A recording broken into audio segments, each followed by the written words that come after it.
Shalom saudaraku, di dalam nama Tuhan Yesus Kristus.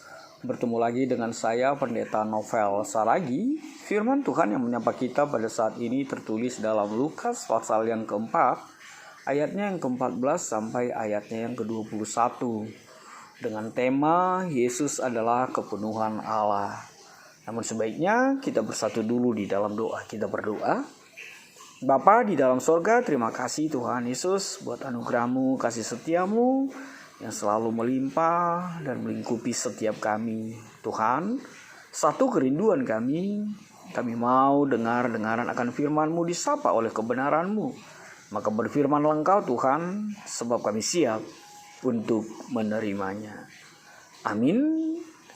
Shalom saudaraku, sahabatku terbaik di dalam kasih Tuhan Yesus Kristus. Seperti yang saya sebut bahwa firman Tuhan yang menyapa kita tertulis dalam Lukas pasal yang keempat, ayatnya yang ke-14 sampai ayatnya yang ke-21. Begini firman Tuhan. Yesus kembali ke Galilea. Dalam kuasa Roh, kembalilah Yesus ke Galilea, dan tersiarlah kabar tentang Dia di seluruh daerah itu. Sementara itu, ia mengajar di rumah-rumah ibadat di situ, dan semua orang memuji dia. Ia datang ke Nazaret, tempat ia dibesarkan, dan menurut kebiasaannya pada hari Sabat, ia masuk ke rumah ibadat, lalu berdiri hendak membaca dari Alkitab. Kepadanya diberikan kitab Nabi Yesaya, dan setelah dibukanya, ia menemukan nas di mana ada tertulis, "Roh Tuhan ada padaku, oleh sebab ia telah mengurapi aku untuk menyampaikan kabar baik kepada orang-orang miskin, dan ia telah mengutus aku untuk memberitakan pembebasan kepada orang-orang tawanan dan penglihatan bagi orang-orang buta, untuk membebaskan orang-orang yang tertindas, untuk memberitakan tahun rahmat Tuhan telah datang." Kemudian ia menutup kitab itu, memberikannya kembali kepada pejabat, lalu duduk. Dan mata semua orang dalam rumah ibadat itu tertuju kepadanya. Lalu ia memulai mengajar mereka.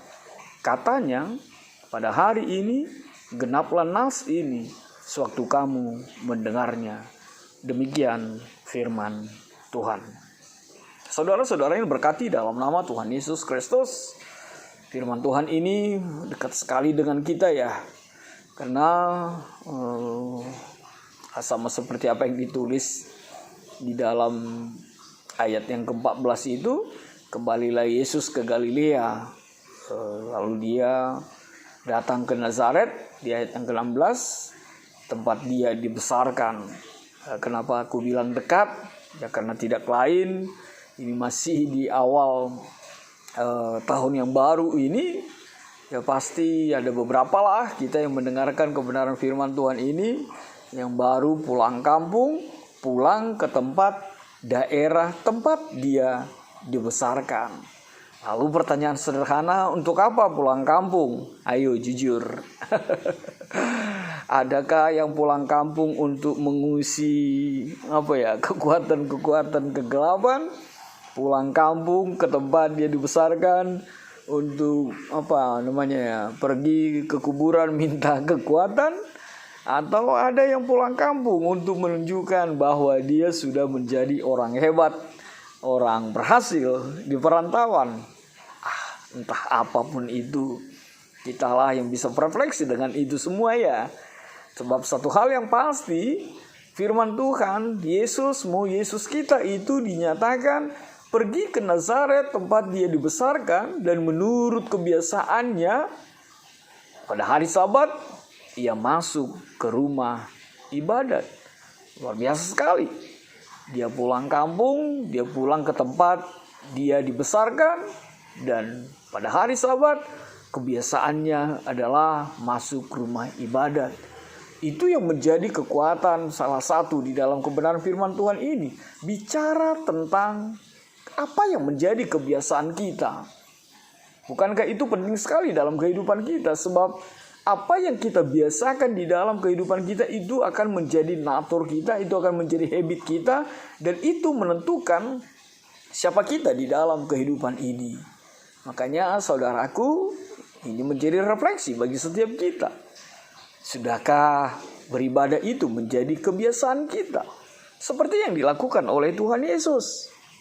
Atau masih juga kita berdalih, karena ini bicara tentang masih online, atau masih 75%, atau masih lewat YouTube, masih lewat Zoom, atau apalah gitu ya. Tapi satu hal yang pasti, kebiasaan beribadah itu haruslah menjadi bagian yang tidak terpisahkan dari pengikut Kristus, dari setiap pribadi yang mengaku percaya kepada Kristus Yesus di dalam kehidupan kita. Maka kebiasaan kita haruslah beribadah. Ini bukan bicara tentang rumah ibadah, berada di dalam rumah ibadah, tapi bagaimana kita terkoneksi, bagaimana kita tetap terpaut, bagaimana kita tetap beribadah, memuji, memuliakan Tuhan di dalam kehidupan kita. Jadi jangan sesederhana mengartikan bahwa ibadah itu hanya di dalam rumah ibadah atau apa yang kita sebut dengan gereja. Tapi Tuhan mau katakan, biarlah natur kita, habitat kita adalah beribadah kepada Tuhan.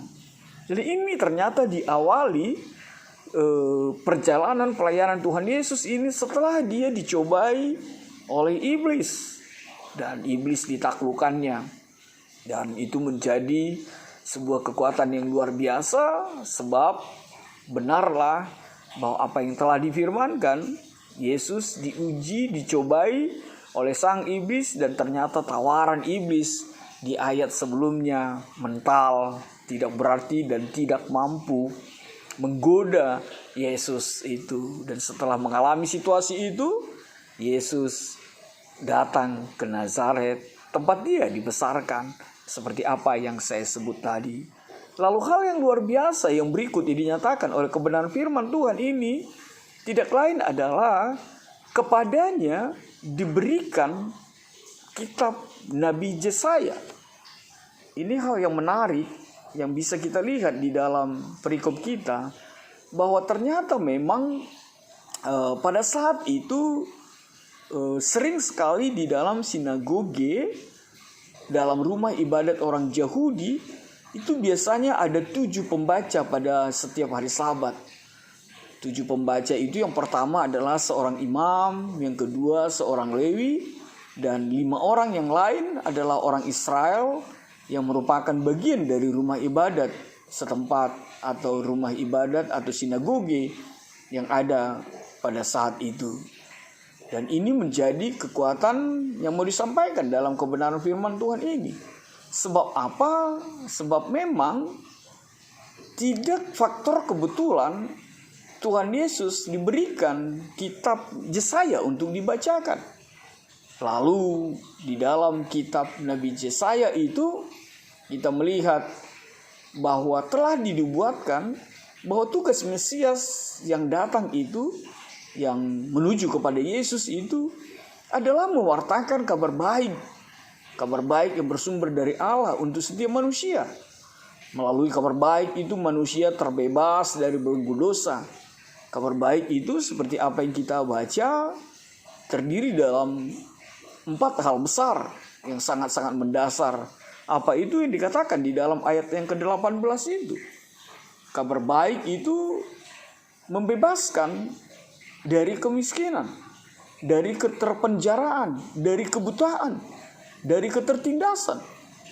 Dan itulah memang akibat dari dosa itu membuat seseorang menjadi miskin, tanda petik. Bahkan miskin segala-galanya di hadapan Allah. Orang buta itu tidak lagi bisa melihat rencana-rencana Allah bagi dunia, bahkan bagi dirinya sendiri. Dan dia ditindas oleh rupa-rupa kuasa yang melawan Allah. Dan itulah yang menjadi visi Tuhan Yesus. Itulah menjadi misinya juga, datang ke dunia ini seperti apa yang disebut di dalam ayat 18 dan ayat yang ke-19 itu. Memberitahukan bahwa tahun rahmat Allah sudah datang. Tahun rahmat Tuhan itu sudah datang, hadir di tengah-tengah kehidupan kita. Pesan yang luar biasa sekali. Dan itu menjadi tugas dari setiap orang, setiap pribadi yang diurapi oleh roh itu, yang diurapi, yang dihinggapi oleh Roh Allah, seperti yang dikatakan di dalam ayat yang ke-18 itu. Roh Tuhan ada padaku. Saudara-saudara yang terkasih dalam nama Tuhan Yesus Kristus, itu menjadi pesan untuk apa yang akan dilakukan Tuhan Yesus dan apa yang sedang dikerjakan oleh Tuhan Yesus di dalam kehidupan kita. Bukankah sampai saat ini banyak juga jiwa-jiwa yang merasa miskin, terpenjara, tertawan, dan buta, bahkan tertindas di tengah-tengah kehidupan kita. Saudaraku, disinilah kekuatan tema itu, bahwa Yesuslah kepenuhan Allah. Bahwa dengan kehadiran Yesus, karya Allah itu, kerajaan Allah itu dinyatakan di dalam kehidupan kita. Lalu disebutkan di dalam kebenaran firman Tuhan ini. Kemudian dia menutup kitab itu, lalu duduk, dan mata semua orang dalam ibadat itu tertuju kepadanya. Lihatlah bagaimana orang terpana, bagaimana orang terpesona dengan apa yang dinyatakan oleh Tuhan Yesus di dalam kitab Yesaya yang dia bacakan. Lalu mungkin kita akan berada di dalam situasi bertanya, siapa yang dimaksud dengan orang miskin? Orang miskin itu adalah orang yang tertawan, orang buta, dan yang tertindas. Bukan hanya bicara tentang fisik, tapi itu bicara juga tentang rohani. Dalam masyarakat di zaman itu juga termasuk orang-orang yang tersisih, terkucil, tanpa status sosial, tanpa keadilan, dan tanpa kuasa. Namun Yesus hadirnya memberitakan pembebasan kepada yang tertawan, yang tertindas. Pembebasan selain dari arti rohaninya, dari pengampunan dosa, itu juga bermakna sosial. Dan Yesus menghadirkan tahun Rahmat Tuhan. Dan saudaraku, kita tahu bahwa ungkapan ini, tahun Rahmat Tuhan ini, sering dipakai untuk tahun Yobel. Kita bisa lihat di Imamat 25 ayat yang ke-10. Yakni sebuah tahun pembebasan bagi kaum miskin yang ditindas oleh utang-utang mereka. Kepada yang buta, Yesus membawa penyembuhan, baik dari kebutaan fisik, tapi juga kebutaan rohani. Mereka yang buta rohani akan melihat terang keselamatan dari Tuhan di dalam Yesus. Dan Yesus juga membawa kabar baik kerajaan Allah. Dan kabar baik kerajaan Allah itu diungkapkan bahwa kerajaan Allah itu tidak terbatas untuk orang Yahudi saja, tetapi juga untuk orang bukan Yahudi. Dan di sini kita melihat bahwa hidup dan tindakan Yesus adalah sebuah kepedulian dan sebuah campur tangan Allah yang menyelesaikan masalah-masalah umat manusia ini. Saudaraku, di dalam nama Tuhan Yesus Kristus, sahabat terbaikku, apa yang bisa kita petik menjadi refleksi dari renungan kita, khotbah kita hari ini? Yang pertama, percayalah dengan melihat Yesus, mengenal Yesus, di sanalah kepenuhan Allah itu. Sebab dengan melihat Yesus, mengimani Yesus, di sanalah kita mengimani akan hadirnya Allah Bapa yang kuat dan yang tidak lemah. Sebab Allahmu kuat, Dia membebaskan, Dia mencelikan, Dia melepaskan dari setiap bentuk-bentuk ketertindasan di tengah-tengah kehidupan kita, dari setiap kebutaan yang terjadi di dalam hidup kita. Yang kedua, Anda dipenuhi Roh Allah. Anda dipenuhi Roh Allah seperti yang dinyatakan oleh Tuhan Yesus. Maka pekerjaan kita adalah sampaikanlah kabar baik kepada orang miskin. Bebaskanlah orang-orang tawanan. Bebaskan yang tertindas. Selikanlah mata orang buta. Baik buta secara fisik, juga buta secara rohani. Dan beritakanlah bahwa tahun rahmat Tuhan sudah datang. Lalu apa yang ketiga? Beribadahlah kepada Tuhan. Dan biarlah itu menjadi kebiasaanmu. Dan tetaplah baca kitab suci. Seperti lagu sekolah minggu itu ya. Baca kitab suci, doa tiap hari. Dan jadikanlah itu menjadi habitatmu. Tuhan mengasihimu. Kita bersatu di dalam doa. Amin. Kita berdoa. Bapa di dalam sorga, terima kasih Tuhan buat kebenaran firman-Mu. Benar Tuhan Yesus. Di dalam Yesuslah kepenuhan Allah yang sejatinya. Terima kasih Tuhan akan firman Tuhan, dan biarlah kami juga menjadi pribadi-pribadi yang mengimani bahwa roh Tuhan ada dalam kami, bahwa roh Allah mengurapi setiap kami. Terima kasih Tuhan Yesus, dalam kasih-Mu kami berdoa dan mengucap syukur. Enyahkanlah Tuhan virus corona, virus Omikron ini. Amin.